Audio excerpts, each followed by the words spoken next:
जय श्री हरि विष्णु भगवान। आप सभी को स्वागत है हमारे ऑन द वे चैनल में। और हम इस महान गरुड़ पुराण को इन दिनों पढ़ रहे हैं और हमने जो अभी तक अध्याय है वो 61 पढ़ लिए हैं। आज का जो हमारा अध्याय है वो है 62वां अध्याय। ठीक है, तो चलिए आइए इस महान गरुड़ पुराण को पढ़ने से पहले हम इसमें दी हुई जो स्तुति है उसको करते हैं भगवान विष्णु की। ठीक है, उसके बाद फिर हम आगे अपने अध्याय के बारे में जानेंगे। तो जय श्री हरि विष्णु भगवान। और आगे बढ़ते हैं हम अपने स्तुति की ओर। और आप भी हमारे साथ मिलकर स्तुति करें ताकि गरुड़ पुराण सुनने में जो आनंद है, रुचि है और आए। तुमेव माता च पिता तुमेव बंधु च सखा तुमेव विद्या द्रविणम तुमेव सर्वम देव देव। जय श्री विष्णु। तो चलिए आइए हम अपने अध्याय को देखते हैं कि अध्याय हमारा कौन सा है। मतलब क्या नाम है उस अध्याय का। जो हमारा अध्याय है वो है 63वां, गंगा आदि विविध तीर्थों की महिमा। ठीक है, तो माँ गंगा के बारे में पढ़ेंगे कि उनके तीर्थ क्या क्या है और उनकी महिमा क्या है गंगा माँ की। ठीक है, तो जो भी नए व्यूअर्स हैं हमारे इस चैनल पर, मैं उनसे हाथ जोड़ के प्रार्थना करता हूँ कि वो इस चैनल को सब्सक्राइब करें ताकि उनको इस महान गरुड़ पुराण से जो भी वीडियो है उनको कंटिन्यू मिलती रहें और इस महान गरुड़ पुराण को सुनने का जो सौभाग्य प्राप्त। ठीक है, तो हमने अपना जो हमारा अध्याय है, ठीक है, इस महान गरुड़ पुराण में वो है 63वां, गंगा आदि विविध तीर्थों की महिमा। ठीक है, तो आइए हम उसको पढ़ते हैं जय श्री हरि विष्णु भगवान जी का नाम लेकर। और आप सुने ध्यान लगाकर। सूत जी ने कहा, हे शौनक, अब मैं समस्त तीर्थों का वर्णन करूंगा। जितने भी तीर्थ है उनमें गंगा उत्तम उत्तम तीर्थ है। उत्तम उत्तम मतलब सबसे उत्तम, उत्तम में भी उत्तम। यद्यपि गंगा सर्वत्र सुभल है किंतु हरिद्वार, प्रयाग एवं गंगा सागर के संगम इन 3 स्थानों में वह दुर्लभ है। प्रयाग परम श्रेष्ठ तीर्थ है जो मरने वाले को मुक्ति और भुक्ति दोनों प्रदान करता है। इन महान तीर्थों में स्नान करके जो अपने पितरों के लिए पिंडदान करते हैं वे अपने समस्त पापों का विनाश कर सभी अभीष्टों की सिद्धि प्राप्त करते हैं। मतलब इसमें ये दिया गया है कि इसमें जो तीर्थ है वो ये तीर्थ है कि मैं आपको बता देता हूँ। गंगा माफ कीजिए, हरिद्वार, प्रयाग, गंगा सागर के संगम। ठीक है, ये तीन स्थान है मेन। हरिद्वार, प्रयागराज और गंगा सागर का संगम। ठीक है, तो गंगा सागर जो है वो साउथ में, मतलब इधर कोलकाता साइड में है। हरिद्वार अपना उत्तराखंड साइड में है। ठीक है, और अपना प्रयागराज यूपी में है। तो इसमें ये 3 महान तीर्थों में जो प्रयागराज है वो सबसे मेन तीर्थ है। इसमें पितरों का पिंडदान भी होता है और इसमें नहाने से हमें पुण्य भी मिलते हैं, हमारे पाप नष्ट होते हैं। ठीक है, तो हम आगे पढ़ते हैं। वाराणसी परम तीर्थ है। इस तीर्थ में भगवान विश्वनाथ और केशव सदैव निवास करते हैं। फिर आया हमारा बनारस जो परम तीर्थ है, उसमें भगवान विश्वनाथ और केशव निवास करते हैं। कुरुक्षेत्र भी बहुत बड़ा तीर्थ है। इस तीर्थ में दानाद करने से यह भोग और मोक्ष दोनों की प्राप्ति करता है। जो कुरुक्षेत्र है उसमें दान करने से भोग और मोक्ष दोनों की प्राप्ति होती है। प्रभास श्रेष्ठतम तीर्थ है। अब इसमें एक और इसमें वो अध्याय मतलब तीर्थ का वर्णन किया गया है। प्रभास श्रेष्ठतम तीर्थ है। प्रभास का मतलब मेरी नॉलेज के हिसाब से तो मैंने अभी तक जाना नहीं है कि प्रभास श्रेष्ठतम तीर्थ है और ये प्रभास है कहाँ पर। मैं एक बार इसको जरूर खोजना चाहूंगा। जहां पर भगवान सोमनाथ विराजमान रहते हैं। मतलब इससे ये अंदाजा लगाया था कि प्रभास श्रेष्ठतम तीर्थ है जहां पर भगवान सोमनाथ विराजमान रहते हैं। तो ये सोमनाथ मंदिर सोमनाथ में है। ठीक है, तो मुझे ऐसा लग रहा है कि सोमनाथ के ही बारे में है। अब हम आगे बढ़ते हैं। जहां पर अत्यंत सुंदर नगरी है, माफ कीजिए, द्वारका अत्यंत सुंदर नगरी है। यह मुक्ति भुक्ति दोनों को प्रदान करने वाली है। पूर्व दिशा में अवस्थित सरस्वती पुण्यदायिनी तीर्थ है। इसी प्रकार सप्त सारस्वत परम तीर्थ है। सप्त सारस्वत है, ठीक है, परम तीर्थ है। केदार तीर्थ समस्त पापों का विनाशक है। संभल ग्राम उत्तम तीर्थ है। मतलब केदार तीर्थ समस्त पापों का विनाशक है, केदार तीर्थ, ठीक है, केदारनाथ।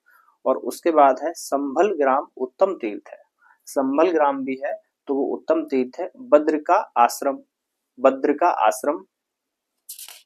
भगवान नर नारायण का महातीर्थ है। मतलब बद्र का आश्रम मतलब बद्रीनाथ, जो नर नारायण का महातीर्थ है, जो मुक्ति प्रदायक है। उसके बाद आता है श्वेत द्वीप मायापुरी, हरिद्वार में है ये, ठीक है। नैमिषारण्य जो यूपी में है। पुष्कर, अयोध्या, चित्रकूट, गोमती, वैनायक, रम, गिरियाश्रम, काचीपुरी, तुंगभद्रा, श्रीशैल, सेतबंध, रामेश्वर, कार्तिकेय, भृंगतुंग, कामतीर्थ, अमरकंटक, महाकालेश्वर की निवास भूमि उज्जैनी, मतलब उज्जैन में जो महाकाल है वो, श्रीधर हरि का निवास स्थल कुब्जक, कुब्जामृक, कालसर्पी, कामद, महाकेशी, कावेरी, चंद्रभागा, विपाशा, एकाम्र, ब्रह्मोस, देवकोटक, रम्य, मथुरापुरी, महानंद, शोड़ तथा जम्बूसर नामक स्थानों की महातीर्थ कहा, जम्बूसर स्थानों को भी महातीर्थ कहा गया। तो इनमें जो स्थान दिए गए हैं, जो मैंने अभी आपको नाम बताए हैं इस महान गुरुद्वारा में दिए गए हैं, वो भी सारे के सारे तीर्थ जो मैंने बताए हैं वो महान तीर्थों में आते हैं। इन तीर्थों में सदा सूर्य, शिव, गणपति, महालक्ष्मी एवं भगवान हरि निवास करते हैं। यहाँ और अन्य पवित्र स्थानों में किया गया स्नान, दान, जप, तप, पूजा, श्राद्ध तथा पिंड दान आदि अक्षय होता है। इसी प्रकार सालग्राम तथा पशुपति तीर्थ भी परम पवित्र तीर्थ है, जो भक्तों को सब कुछ प्रदान करते हैं। कोकामुख, बराह, भांडीर और स्वामी नामक तीर्थ महातीर्थ के रूप में विख्यात है। लोहदंड नामक तीर्थ में महाविष्णु तथा मंदार तीर्थ में मधुसूदन निवास करते हैं। कामरूप महान तीर्थ है। इन स्थानों में कामाख्या देवी सदा विराजमान रहती हैं। पुंड्रवर्धन तीर्थ में भगवान कार्तिकेय प्रतिष्ठित रहते हैं। विरज, श्री पुरुषोत्तम, महेंद्र पर्वत, कावेरी, गोदावरी, पयोष्णी, वर्धा, विंध्य और नर्मदा भेद नामक महातीर्थ समस्त पापों के विनाशक है। गोकर्ण, माहिष्मति, कलिंजर एवं श्रेष्ठ शुक्ल तीर्थों को महातीर्थ माना गया है। यहाँ पर स्नान करने से मोक्ष की प्राप्ति होती है। इन तीर्थों में भगवान शांगधारी हरि निवास करते हैं। भक्तों को सब कुछ देने वाले विरज तथा स्वर्ण तीर्थ भी उत्तम तीर्थ है।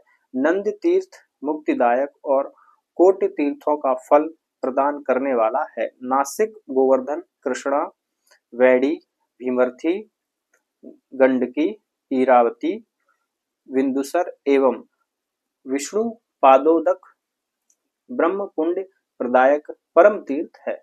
ब्रह्म ध्यान और इंद्रिय निग्रह महान तीर्थ है। दम तथा भाव शुद्धि श्रेष्ठ तीर्थ है। ज्ञान रूपी सरोवर और ध्यान रूपी जल में राग द्वेषादि रूप मल का नाश करने के लिए ऐसे मानस तीर्थ में जो मनुष्य स्नान करता है वह परम गति को प्राप्त होता। यह तीर्थ है, यह तीर्थ नहीं है, यह तीर्थ है, यह तीर्थ नहीं है। जो लोग इस प्रकार के भेद ज्ञान को रखते हैं उन्हीं लोगों के लिए तीर्थ गमन और उसके उत्तम फल का विधान किया गया है। किंतु जो सर्वत्र ब्रह्ममय है ऐसा स्वीकार करते हैं कि उनके लिए कोई भी स्थान अतीर्थ नहीं है। इन सभी में स्नान, दान, श्राद्ध, पिंडदान आदि कर्म करने से अच्छे फल प्राप्त होता है। समस्त पर्वत, समस्त नदियां एवं देवता, ऋषि, मुनि तथा संतों आदि से सेवित स्थान तीर्थ ही है।